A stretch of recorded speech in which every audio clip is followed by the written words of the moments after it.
I'm Alison Child, and I'm delighted and honoured that my book, Tell Me I'm Forgiven, the story of forgotten stars Gwen Farrar and Nora Blaney, has been longlisted for the Polari First Book Prize. I'd like to read from part of the foreword. In 2014, I discovered the review stars Gwen Farrar and Nora Blaney on a grainy piece of silent movie footage someone had posted on YouTube.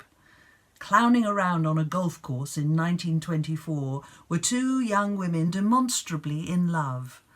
Their mutual attraction was on show for the camera, but there was no mistaking the authenticity of their bond. Here was a romantic friendship captured on film. Funny, touching, playful, spontaneous. The chemistry between Gwen and Nora looked remarkably like the appealing rapport of today's lesbian YouTubers. It was flirtatious, confident and knowing, in strong contrast to the secrecy and shame that has so often characterised depictions of lesbian love. I was enchanted and immediately embarked on a research project that was to take up 5 years of my life.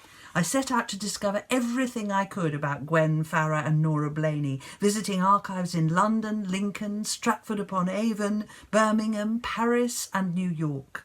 I had conversations with people who remembered them. I travelled to Johannesburg to see Gwen's childhood home and walked through London, tracking the places they lived and the theatres they filled.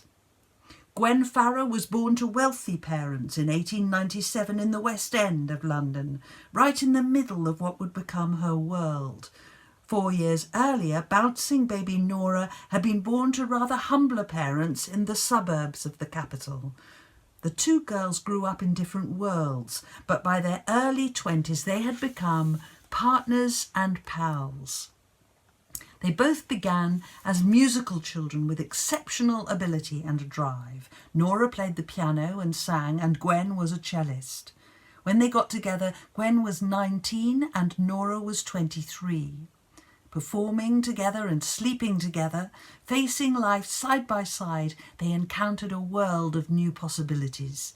Singing the popular songs of the day to each other, to their own accompaniment, and crucially, not taking themselves too seriously, they became enormously successful with an act that had wide appeal across regional and class divides. The partnership they formed knew no bounds. They became the vogue in London and the provinces and starred in the most successful shows.